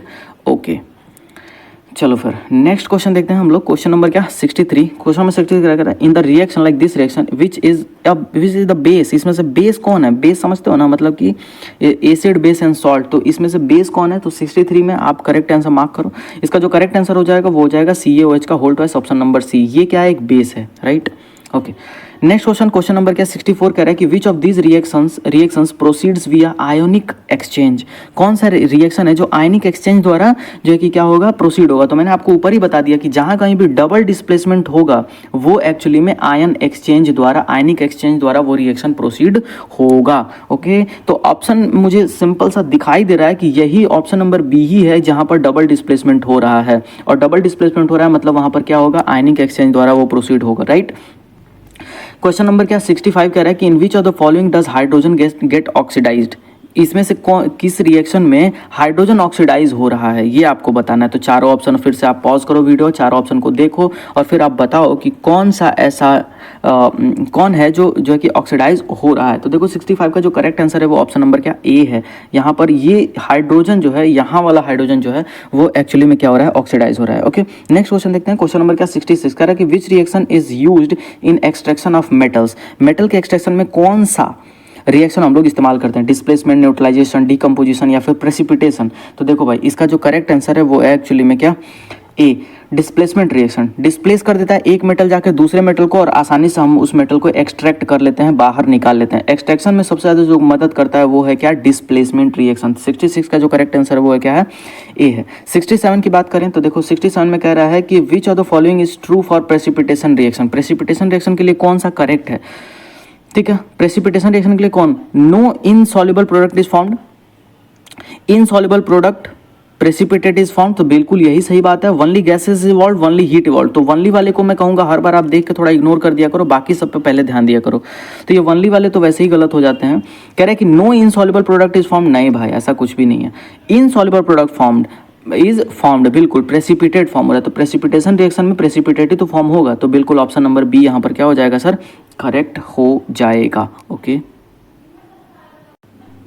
Okay, so next question है हमारे पास। क्वेश्चन नंबर क्या 68 कह रहा है कि the reaction between hydrogen and chlorine to form HCl is exothermic, which side has more energy. ठीक है, reaction between hydrogen and chlorine, देखो हाइड्रोजन और प्लस क्या क्लोरीन के बीच रिएक्शन हो रहा है। तो टू फॉर्म HCl, क्या 2HCl यहाँ पर मान लो फॉर्म हो गया, इज एक्सोथर्मिक। यहाँ पर एक्सोथर्मिक एक रिएक्शन है। एक्सोथर्मिक का मतलब यहाँ पर जैसे ही रिएक्शन होगा यहाँ से खुद ही क्या हो जाएगी, हीट बाहर निकलेगी। तो which side is more energy, किस साइड में ज़्यादा एनर्जी होगा। देखो 68 का जो करेक्ट आंसर होगा वो हो जाएगा ऑप्शन नंबर ए। एक्चुअली में रिएक्टेंट साइड में ज़्यादा एनर्जी होगा, तभी तो वो इस एनर्जी को बैलेंस करने के लिए जब प्रोडक्ट बनेगा तो वहाँ से एनर्जी बाहर निकलेगा। एक्सोथर्मिक है यानी कि एनर्जी बाहर निकल रहा है, तो रिएक्टेंट साइड में ज़्यादा एनर्जी है, तभी तो उसको निकालने के लिए वो क्या कर रहा है, वहाँ से एनर्जी बाहर निकाल रहा है उसको बैलेंस करने के लिए। तो इसका जो करेक्ट आंसर हो जाएगा वो हो जाएगा रिएक्टेंट। ओके, क्वेश्चन नंबर क्या 69 हमारे पास से कह रहा है कि question number 69 wait, okay, question number 69 कह रहा है कि in reaction if an element loses electron it is, भाई अगर एक इलेक्ट्रॉन को लूज कर रहा है तो वहां पर क्या हो रहा है। तो ये मैंने आपको बता दिया, वो एक्चुअली में क्या हो रहा है, ऑक्सीडाइज हो रहा है। ठीक है, फिर से बता देता हूं sir, oxidation reduction, addition of oxygen, oxygen जहां जोड़ रहे हो वो ऑक्सीडेशन है, एडिशन ऑफ ऑक्सीडेशन। और रिमूवल ऑफ ऑक्सीजन, अगर रिमूव कर रहे हो ना ऑक्सीजन को तो वहाँ पर आप क्या कर रहे हो सर, रिडक्शन कर रहे हो। और इसी का वाइस वर्सा कर दो इलेक्ट्रॉन के लिए, एडिशन ऑफ ऑक्सीजन तो रिमूवल ऑफ क्या, इलेक्ट्रॉन। रिमूवल का मतलब लॉस, तो लॉस ऑफ इलेक्ट्रॉन क्या कहलाएगा सर, ऑक्सीडेशन ही कहलाएगा, ऑक्सीडाइज्ड कहलाएगा। क्वेश्चन नंबर 70 कह रहा है कि which of the following is used to speed up a reaction without being consumed. कौन है जो रिएक्शन में जाता है, रिएक्शन को स्पीड अप करता है, मतलब रिएक्शन का रेट बढ़ा देगा और बिना कंज्यूम हुए ही रिएक्शन का रेट बढ़ा के और आगे बढ़ जाता है। इसका जो रिएक्टेंट है नहीं, प्रोडक्ट है नहीं, कैटालिस्ट, वो क्या होते हैं, कैटालिस्ट। कैटालिस्ट जो होते हैं, जैसे मान लो रिएक्शन हो रहा है, ठीक है, कैटालिस्ट इसमें जाएंगे, रिएक्शन के रेट को क्या करेंगे, बढ़ा देंगे, और बढ़ाने के बाद इस रिएक्शन में वो भाग ही नहीं लेंगे और रिएक्शन का रेट सिर्फ बढ़ा देंगे और फिर बाहर निकल आएंगे। यही होते हैं कैटालिस्ट। ठीक है, ओके। अब नेक्स्ट जो हम लोग के कुछ क्वेश्चंस होंगे वो असर्शन रीजन टाइप के क्वेश्चन होंगे। असर्शन रीजन का टाइप का क्वेश्चन मैंने क्यों यहाँ पर लिया है, क्योंकि देखो आने वाले एग्जाम्स में बहुत ढेर सारे असर्शन रीजन के क्वेश्चन बन रहे हैं। तो आप इन क्वेश्चंस को कैसे टैकल करना होता है, क्या करना होता है, थोड़ा आपके लिए नया होगा, तो इसलिए मैं आपको ये क्वेश्चन दे रहा हूँ। ठीक है, इसमें कैसे होंगे, देखो यही उसमें 4 ऑप्शन होते हैं। क्वेश्चन आपसे पूछ लिया जाएगा, उसमें 4 ऑप्शन होंगे। Both A and R true, मतलब ए आपका क्या होगा, असर्शन होगा, और आर क्या होगा, रीजन होगा। तो both assertion and reason true and reason explains assertion. ठीक है, पहली चीज तो ये। दूसरा ऑप्शन होगा कि both A and R true, मतलब कि असर्शन और रीजन दोनों ट्रू हैं, लेकिन R does not explain A, यानी कि reason does not explain assertion. एक तो ये होगा। या फिर सी है कि A true R false, assertion true है और रीजन फॉल्स है। या फिर डी है कि ए फॉल्स यानी कि असर्शन फॉल्स है और रीजन क्या है, ट्रू है। तो इस तरीके से आपको थोड़ा सा ट्विस्ट करता है माइंड आपका, इतना आसानी से आपको ऑप्शन ये नहीं देगा। चलो देखते हैं ये क्वेश्चन कैसे हैं, कैसे क्या है, समझते हैं जरा। 71 में असर्शन आपसे लिखा हुआ मिल रहा है, कह रहा है कि chemical equation should always be balanced. Chemical equation should always be balanced, तो बात तो बिल्कुल सही है, असर्शन करेक्ट है। रीजन कह रहा है कि because law of conservation of mass hold. तो ये बात भी बिल्कुल सही है कि केमिकल इक्वेशन बैलेंस होना चाहिए, बिल्कुल सही बात है, क्योंकि law of conservation of mass holds, क्योंकि law of conservation of mass वहाँ पर फॉलो होता है। ये बात भी बिल्कुल सही है। तो भाई हमें तो यहाँ पर दोनों बातें सही लग रही हैं। तो कौन सा यहाँ पे मैं करेक्ट आंसर मार्क कर सकता हूँ? देखो कैसा, यहाँ पर आप आ जाओगे तो both A and R true, बिल्कुल सही बात है। Both A and R true, भाई ये दोनों ही बात सही है। ए ट्रू आर फॉल्स ये तो गलत हो गया, ए फॉल्स आर ट्रू ये भी गलत हो गया। अब ए या बी में से कोई एक आंसर होगा। यहां कह रहा है कि A both A and R true and R explains A, तो बिल्कुल सही बात है कि जो रीजन है आर है वो law of conservation of mass holds, chemical equation इसीलिए बैलेंस होना चाहिए। बिल्कुल इसको क्या कर रहा है, एक्सप्लेन कर रहा है, रीजन असर्शन को एक्सप्लेन कर रहा है ना, बिल्कुल उससे रिलेटेड है, रिलेवेंट है। तो बिल्कुल यहाँ पर ये करेक्ट हो रहा है। तो ऑप्शन नंबर ए यहाँ पर क्या हो जाएगा सर, करेक्ट हो जाएगा। ओके, नेक्स्ट क्वेश्चन देखते हैं। क्वेश्चन नंबर क्या, 72। असर्शन कह रहा है कि hydrogen peroxide is stored in coloured bottle. तो बिल्कुल हमने देखा कि हाइड्रोजन पेरोक्साइड को कहाँ रखना चाहिए सर, कलर्ड बॉटल में ही रखना चाहिए। रीजन इसका क्या है कि decomposes in presence of light, बिल्कुल सही बात है, क्योंकि लाइट में ये प्रेजेंस ऑफ लाइट, लाइट के प्रेजेंस में ये क्या हो जाता है, डिकम्पोज हो जाता है। तो यहाँ पर भी असर्शन और रीजन दोनों करेक्ट है, और रीजन असर्शन को एक्सप्लेन भी अच्छे से कर रहा है। तो इसका जो ऑप्शन नंबर ए होगा वो क्या हो जाएगा, करेक्ट हो जाएगा। क्वेश्चन नंबर 73, असर्शन कह रहा है कि silver bromide is kept in coloured bottle. Silver bromide को क्या कलर्ड बॉटल में रखा जाता है, ठीक है, ठीक है। Silver bromide, wait, silver bromide is kept in coloured bottle, बिल्कुल सही बात है। Reason because it decomposes under light, तो ये सिल्वर ब्रोमाइड के लिए भी बात सही था, ठीक है। ये हाइड्रोजन पेरोक्साइड और सिल्वर ब्रोमाइड ये दोनों के लिए बातें सही थी, क्योंकि इन दोनों को ही कलर्ड बॉटल में रखा जाता है। तो यहाँ पर भी सही बात हो रहा है, असर्शन और रीजन दोनों सही है, और रीजन असर्शन को बहुत अच्छे से एक्सप्लेन कर रहा है। इसका जो करेक्ट आंसर हो जाएगा फिर से ऑप्शन नंबर क्या हो जाएगा, ए हो जाएगा।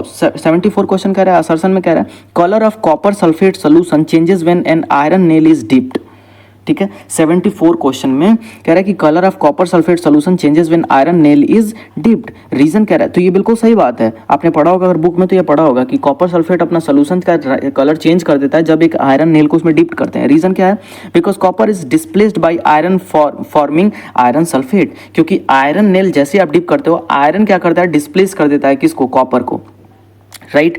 तो ये बिल्कुल सही बात है। तो दोनों एक दूसरे को कंप्लेन कर रहे हैं और एक्सप्लेन, मतलब कि दोनों एक दूसरे के लिए ये सही भी है दोनों, और ये दोनों एक दूसरे को एक्सप्लेन भी कर रहे हैं। तो इसका जो करेक्ट आंसर हो जाएगा वो हो जाएगा ऑप्शन नंबर क्या, ए। 75 देख लेते हैं जरा। 75 कह रहा है कि असर्शन में कह रहा है कि in double displacement reactions ions are exchange, बिल्कुल सही बात है कि आयन एक्सचेंज होते हैं, ठीक है, डबल डिस्प्लेसमेंट में। Reason reactant provides ion which swap partners, तो बिल्कुल ये बात भी सही है। तो यहाँ पर भी ये सही हो रहा है, और इसका भी जो करेक्ट आंसर हो जाएगा वो हो जाएगा ऑप्शन नंबर क्या, ए। तो ये था असर्शन रीजन, ये कुछ नया था, ये मैं आपको थोड़ा सा समझाने बताने के लिए बस लेके आया था, राइट। नेक्स्ट क्वेश्चन हमारे पास, मोर अप्लाइड न्यूमेरिकल मिक्स। थोड़ा सा आप थोड़ा और ऊपर चढ़ो। जो लोग सोच रहे होंगे कि हम लोग तो यार मतलब कि दूसरे बोर्ड से हैं, यहाँ क्वेश्चन थोड़ा हार्ड आता है, आप लोगों के लिए ये रहा क्वेश्चन, ठीक है। चलो देखते हैं जरा। क्वेश्चन नंबर 76 कह रहा है, वेट, ओके, क्वेश्चन नंबर 76 कह रहा है कि in electrolysis of water hydrogen and oxygen gases evolves in volume.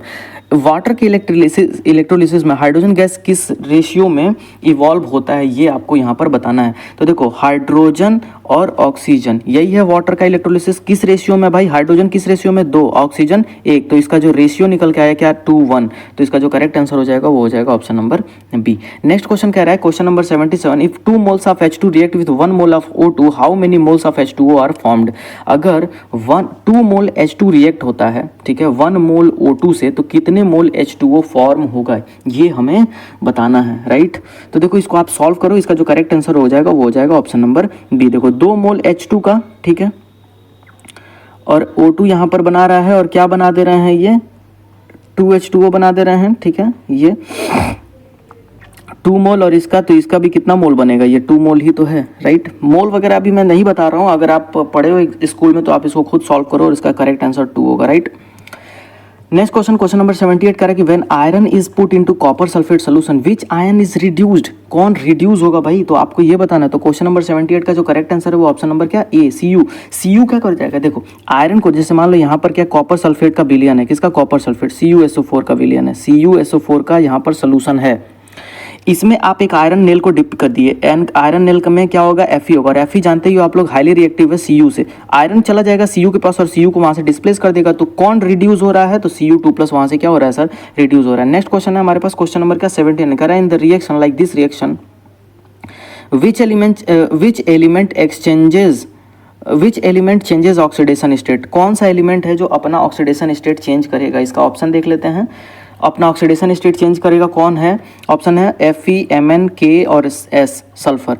कौन चेंज करेगा, इसका जो करेक्ट आंसर है वो है ऑप्शन नंबर क्या ए, 17 करेक्ट आंसर ए हो जाएगा, यानी कि Fe अपना क्या करेगा, Fe एलिमेंट अपना ऑक्सीडेशन स्टेट को चेंज करेगा। ओके चलो नेक्स्ट क्वेश्चन देखते हैं, क्वेश्चन नंबर क्या 80 कह रहा है कि the reaction like this reaction is an example of, ये किसका एग्जांपल है सर, तो डिस्प्लेसमेंट, रिडॉक्स, न्यूट्रलाइजेशन या फिर प्रेसिपिटेट। 80 का जो करेक्ट आंसर है वो ऑप्शन नंबर बी, ये एक रिडॉक्स रिएक्शन है। यहाँ पर क्या हो रहा है, यहाँ पर दोनों चीजें हो रही हैं, ठीक है। यहाँ पर रिडॉक्स रिएक्शन है का मतलब क्या, ऑक्सीडेशन और रिडक्शन दोनों हो रहा होगा, इसीलिए ये क्या है, रिडॉक्स रिएक्शन है। आप इसको थोड़ा मिलाओ, बैठ के इसको सॉल्व करो कि सर रिडक्शन ऑक्सीडेशन दोनों हो रहा है कि नहीं, ठीक है। नेक्स्ट क्वेश्चन देखते हैं, क्वेश्चन नंबर क्या 81 कह रहा है for the reaction like this reaction the total atoms on reactant side, total atom reactant के साइड में कितने हैं, तो देख लो जरा, 2 एल्युमिनियम प्लस क्लोरीन कितना है, 3 2 जा 6, यानी कि टोटल कितने हैं 8 रिएक्टेंट के साइड में, कितने हैं टोटल। ओके देखो मुझे लगता है कि यहाँ पर थोड़ा मिसप्रिंट होगा, राइट, क्योंकि हमसे क्या पूछ रहा है, कह रहा है कि total atoms on reactant side में टोटल कितने एटम्स हैं, तो देखो एल्युमिनियम कितना हो गया 2, और यहाँ पर क्लोरीन कितना है 2, और 3 से मल्टीप्लाई होता है यानी कि 6, यानी कि यहाँ पर कितना टोटल 8, यहाँ पर कुछ 8 नहीं लिखा हुआ है, तो मुझे इसमें कुछ मिसिंग लग रहा है, बाकी इसमें 8 ही आंसर होगा, राइट। नेक्स्ट क्वेश्चन देखते हैं, question number 82 in the reaction like this reaction the carbon is, carbon क्या हो रहा है सर, ये आपको बताना है। देखो कार्बन यहाँ पर था, इसके पास कोई ऑक्सीजन नहीं था, यहाँ पर कार्बन के पास ऑक्सीजन है। एक्चुअली में कार्बन में क्या हुआ, एडिशन ऑफ ऑक्सीजन हुआ, तो ये क्या हुआ, ऑक्सीडाइज ही तो हुआ, इसका ऑप्शन नंबर ए हो जाएगा ऑक्सीडाइज्ड। ओके क्वेश्चन नंबर क्या 83 कह रहा है कि which of these will not affect the balancing of equation, कौन है जो बैलेंसिंग ऑफ इक्वेशन को जो है कि बिल्कुल भी अफेक्ट नहीं करेगा। Changing coefficient, putting subscript instead of coefficient, changing both side, addition coefficient to each term। 83 का जो करेक्ट आंसर हो जाएगा वो हो जाएगा ऑप्शन नंबर क्या D, adding coefficient to each term. ये कोई भी अफेक्ट नहीं करेगा बैलेंसिंग केमिकल इक्वेशन को, ठीक है। बाकी की ये तीनों ही अफेक्ट करेंगे, राइट, ये आप इसको थोड़ा बढ़िया से पढ़ो, ये तीनों ही इफेक्ट करेंगे बैलेंसिंग केमिकल इक्वेशन को, लेकिन ये कुछ भी अफेक्ट नहीं करेगा। Addition coefficient to each terms, each term में 2 से मल्टीप्लाई कर दो कोई भी, या फिर 1 से 2 से 3 से 4 से कहीं से भी, सब में मल्टीप्लाई कर दो कोई इफेक्ट नहीं आएगा, फिर से वो उतना ही हो जाएगा। 84 कह रहा है कि the reaction like this reaction is exothermic, endothermic, neutral या फिर रिवर्सिबल। ये क्या है भाई, ये आपको बताना है। 84 का करेक्ट आंसर जो होगा वो होगा ऑप्शन नंबर क्या ए, ये एक एक्सोथर्मिक रिएक्शन है। HCl और जिंक रिएक्शन करके ZnCl2 और H2 जब बनाते हैं तो ये एक एक्सोथर्मिक रिएक्शन होता है। और वैसे भी आप देख सकते हो H2 गैस अगर यहाँ से बाहर निकल रही है तो कुछ तो हीट भी बाहर निकल रहा होगा, राइट। नेक्स्ट क्वेश्चन है 85 करें कि reaction in which gas evolve is indicated by, gas जब निकलता है तो उसको इस वाले एरो से दिखाते हैं, ऊपर की तरफ एरो, ये नीचे वाला एरो प्रेसिपिटेट, PPT, S का माने सॉलिड, ठीक है, और एक AQ का मतलब क्या, एक्वस, बस इतना लिखा था। नेक्स्ट आगे क्वेश्चन नंबर क्या 86 कह रहा है कि in the reaction like this reaction chlorine is, chlorine क्या हो रहा है सर, इसमें आपको बताना है, ठीक है। 86 में आप चारों ऑप्शन पढ़ो और देखो, फिर समझो कि क्या हो रहा है वहाँ पर, ठीक है। 86 का जो करेक्ट आंसर है वो ऑप्शन नंबर बी है, रिड्यूस हो रहा है। क्या हो रहा है sir, reduce. Okay next question कह रहा है कि which of the following is false, कौन है जो गलत है। Catalysts are consumed in reactions, catalyst speed up reaction, बिल्कुल पहले बात तो कंज्यूम नहीं होते। कैटालिस्ट मैंने आपको बताया, कैटालिस्ट रिएक्शन में जाएंगे, स्पीड अप करेंगे, बिना कंज्यूम हुए बाहर चले आएंगे और रिएक्शन का रेट बढ़ा देंगे। कैटालिस्ट स्पीड अप रिएक्शन, बिल्कुल सही बात है। Catalyst remain chemically unchange, catalyst provide alternate pathway. 87 का जो करेक्ट आंसर हो जाएगा, पहली बात तो फॉल्स हमसे पूछा है ना, तो इसमें फॉल्स ए ही हो जाएगा। Catalyst are consumed in reaction, consume नहीं होता है, बाकी स्पीड अप रिएक्शन करेगा, ये केमिकली अनचेंज रहेगा और ये प्रोवाइड करेगा एक अल्टरनेट पाथवे, तीनों सही है, लेकिन ये वाला क्या है, फॉल्स है, गलत है, और यही हमसे पूछा है कौन फॉल्स है। ओके 88 क्वेश्चन कह रहा है कि the reaction like this reaction is a decomposition, displacement, redox या फिर न्यूट्रलाइजेशन। ये कैसा रिएक्शन है सर, 88 का करेक्ट आंसर है वो ऑप्शन नंबर क्या सी, एक रेडॉक्स रिएक्शन है ये, ठीक है। 89 क्वेश्चन नंबर 89 कह रहे हैं कि in the reaction this reaction potassium is, potassium क्या है? देखो ऑक्सीडेशन रिएक्शन से बहुत ढेर सारे क्वेश्चन है, पॉज करो सॉल्व करो। 89 का करेक्ट आंसर है जो आप ऑप्शन नंबर बी हो जाएगा। ये क्या है? रिड्यूस्ड है। क्या है? पोटेशियम इसमें रिड्यूस्ड है, राइट। नेक्स्ट क्वेश्चन है question number 90 the reaction this reaction which statement is correct. इसमें कौन सा स्टेटमेंट करेक्ट है? कौन ऑक्सीडाइज हो रहा है, कौन रिड्यूस हो रहा है, ये आप पहले निकाल लो बैठ के, उसके बाद से आप इसको सॉल्व करो। मैं इसका करेक्ट आंसर आपको बताता हूँ, जिंक इज ऑक्सीडाइज। इस रिएक्शन में जिंक क्या हो रहा है सर? ऑक्सीडाइज हो रहा है। यहाँ पर जिंक के पास ऑक्सीजन नहीं है, यहाँ जिंक के पास ऑक्सीजन आ गया। आप इसी से देख के डायरेक्टली बता सकते हो कि जिंक यहाँ पर क्या हो रहा है सर? ऑक्सीडाइज हो रहा है। बाकी और भी तरीके हैं ऑक्सीडेशन रिडक्शन पता करने के, वो आप देखिए एक बार। 90 क्वेश्चन कह रहा है कि the reaction, okay so same question यहाँ पर रिपीट हो गया। ओके नेक्स्ट क्वेश्चन है क्वेश्चन नंबर क्या 91 कह रहा है कि when hydrogen sulphide react with chlorine, जब हाइड्रोजन सल्फाइड रिएक्ट करता है किससे? क्लोरीन से, तो वहाँ पर क्या होता है? The oxidising agent is, oxidising agent यहाँ पर कौन है? ऑक्सीडाइजिंग कौन हो जाएगा यहाँ पर? 91 का करेक्ट आंसर हो जाएगा ऑप्शन नंबर क्या? बी। Cl2 यहाँ पर जो होगा ये क्या होगा? एक ऑक्सीडाइजिंग एजेंट की तरह काम करेगा। ओके 92 क्वेश्चन कह रहा है कि the process by which food containing oil gas oil goes bad due to reaction with air is called. देखो यहाँ पर कह रहा है कि the process food containing oil goes bad, ठीक है, फूड कंटेनिंग ऑयल, जब तेल वगैरह ख़राब हो जाता है एयर के साथ रिएक्शन करके, तो वहाँ पर क्या हो रहा होता है एक्चुअली में, वो कौन सा रिएक्शन है? ठीक है, तो ऑक्सीडेशन, कोरोजन, रेंसिडिटी या फिर रिडक्शन। तो देखो जब तेल वगैरह ख़राब हो जाते हैं ना, उसको हम लोग कहते हैं क्या? रेंसिडिटी हुई है वहाँ पर। ठीक है, क्या हुई है सर? रेंसिडिटी। तो ये आपको ध्यान रखना है, ठीक है। ओके सो नेक्स्ट क्वेश्चन हमारे पास है क्या 93 क्वेश्चन नंबर 93 देखते हैं। कह रहा है कि 4 moles of HCl react completely according to this reaction, how many moles of H2 gas formed. चलो देख लेते हैं भाई, कितना 4 मोल ऑफ HCl का कितना मोल यहाँ पर रिएक्ट हुआ है सर? यहाँ पर एक्चुअली में HCl का 2 मोल रिएक्ट हुआ है। तो कह रहा है कि अगर 2 मोल रिएक्ट हुआ है तो हाइड्रोजन कितना बना है? 1 मोल फॉर्म हुआ है। अगर ये 4 मोल होता यानी कि इसका डबल, तो ये भी कितना होता है? इसका डबल। तो 93 का जो करेक्ट आंसर हो जाएगा वो हो जाएगा ऑप्शन नंबर क्या? बी, यानी कि हाइड्रोजन गैस कितना फॉर्म होगा? 2 मोल फॉर्म होगा। आई होप ये समझ में आया होगा आपको, ठीक है। 93 वही सेम क्वेश्चन रिपीट हो रहा है, ठीक है। नेक्स्ट क्वेश्चन नंबर क्या 94 कह रहा है कि which of the following is correct about ion in solution reactions. कौन करेक्ट है? विच of the following is correct? All ions always react, गलत बात है, ठीक है। ओनली पार्टिसिपेटिंग आयंस रिएक्ट, बिल्कुल सही बात है। स्पेक्टेटर्स आयन रिमेन्स, तो ये बिल्कुल सही बात है कि ओनली पार्टिसिपेटिंग आयंस रिएक्ट होते हैं। आयन डू नॉट रिएक्ट, ये तो गलत ही बात हो गई। Ions only combine with themselves, ये बात भी गलत है। ओनली प्रेसिपिटेटिंग आयंस रिएक्ट, कभी भी यही होगा, राइट। तो ये हमारा करेक्ट आंसर हो जाएगा। नेक्स्ट क्वेश्चन है क्वेश्चन नंबर क्या 95 कह रहा है कि in which reaction is heat absorb from surrounding. Surrounding से हीट कब एब्जॉर्ब होती है? किस रिएक्शन में? कंबस्शन, रेस्पायरेशन, फोटोसिंथेसिस या फिर न्यूट्रलाइजेशन। तो 95 का करेक्ट आंसर हो जाएगा फोटोसिंथेसिस। देखो फोटोसिंथेसिस में ही तो क्या होता है? सराउंडिंग से हीट एब्जॉर्ब होता है। पत्तियां क्या करती हैं? फोटोसिंथेसिस करती हैं, और वो क्या करती हैं? बाहर की जो गर्मी होती है उसी से वो उसी हीट को एब्जॉर्ब कर लेती हैं। ऑप्शन नंबर सी करेक्ट होगा। क्वेश्चन नंबर क्या 96 which of these is a characteristics of a redox reaction.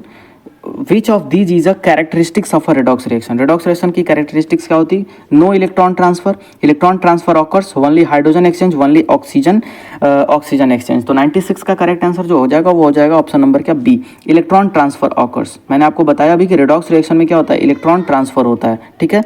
Electron का ट्रांसफर होगा किस में? रेडॉक्स रिएक्शन में। क्वेश्चन नंबर 93 कह रहे हैं 4 मोल्स ऑफ HCl। ये मुझे लग रहा है कि 93 यहाँ पर रिपीट हो गया है। हम लोग 96 तक क्वेश्चन कर लिए हैं, तो ये एक स्लाइड रिपीटेड है। ओके सो यहाँ पर देख लेते हैं 97 कह रहे हैं कि in reaction CU this reaction H2 is, इसमें H2, इस रिएक्शन में H2 क्या हो रहा है? ऑक्सीडाइज हो रहा है, रिड्यूस हो रहा है, नीदर हो रहा है, कैटालिस्ट हो रहा है, क्या हो रहा है? तो 97 का करेक्ट आंसर हो जाएगा ऑप्शन नंबर ए, ऑक्सीडाइज हो रहा है। आई होप ऑक्सीडाइज और रिड्यूस पे इतने सारे क्वेश्चन इसमें हम लोगों ने देख लिया कि आपको बिल्कुल याद हो जाएगा, प्रैक्टिस हो जाएगी इतनी आपकी। 98 कह रहा है कि in reaction this reaction which is true, it is a redox reaction, it is neutralisation, decomposition या फिर डिस्प्लेसमेंट। तो ये आप देख के बताओ, पॉज करो वीडियो और खुद ही देखो, समझो क्या है ये। तो 98 का करेक्ट है क्या? It is a neutralisation reaction. NaOH base H2SO4 acid और बेस के रिएक्शन से क्या बना? सॉल्ट प्लस वाटर बना, न्यूट्रलाइजेशन रिएक्शन। ऊपर ही मैंने आपको बताया था।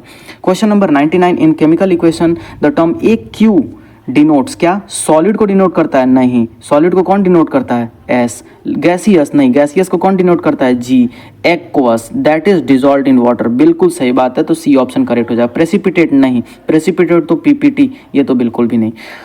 नेक्स्ट क्वेश्चन नंबर क्या, 100 and last for our today's video, the reaction, this reaction which gas is liberated, इसमें से कौन सा गैस लिबरेट हो रहा है और हमको यहाँ पर बताना होगा। तो यहाँ पर जो करेक्ट आंसर हो जाएगा वो हो जाएगा क्या, CO2। आप देख लो ना, ये रिएक्शन है, यहाँ पर H2O बन रहा है, क्या बन रहा है, CaCl2 बन रहा है, H2O बन रहा है और CO2 बन रहा है, तो CO2 ही तो इसमें से अकेला एक गैस है, इसका जो करेक्ट आंसर हो जाएगा वो हो जाएगा क्या, CO2। तो 100 का जो करेक्ट आंसर है वो है हमारा CO2, यहाँ से गैस लिबरेट हो रहा है, right. So this is the total questions and answer for today's video. यहीं पे हम लोग इस क्वेश्चन आंसर के इस फर्स्ट चैप्टर के क्वेश्चन आंसर MCQs को यहीं पे हम लोग समाप्त करते हैं, ठीक है। आई होप कि आपको ये सारे क्वेश्चंस थोड़े स्टैंडर्ड के लगे होंगे। ऐसे ही अगर सारे क्वेश्चंस के सारे चैप्टर्स के क्वेश्चन आंसर MCQs आपको प्रैक्टिस करने हैं तो आप फॉलो कर सकते हैं इस चैनल को, और ढेर सारी वीडियोज़ इस पर आने वाली हैं। Okay, thank you class for today, thank you so much.